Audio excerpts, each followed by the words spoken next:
আমি একটা এমন একটি জায়গায় চলে আসলাম, তো এখানে একটা তেঁতুল গাছ আছে।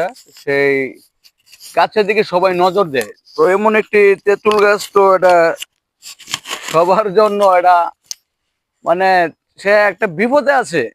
ছেলে আর মেয়ে নেই, ইটা মারে, মানে তার গায়ে খালি ইটাই মারে। তো না দর্শকের অভাব নাই চতুর্দিক দা। তো এখানে আইসে গেলে একটা ঢিল মারে, তো একটা তেঁতুল খাওয়ার আশায়। তেঁতুলের মধ্যে কি আছে এটা আল্লাহ পাক ছাড়া কেউ জানে না। তো ছেলে আর মেয়ে নাই, একটু আগেও দেখলাম যে আইসা খুব ইডাইডি করা হচ্ছে। তো এই অবস্থা, ওই যে হেরা তেঁতুল খাওয়ার লাগে মানে অস্থির হয়ে গেছে গা।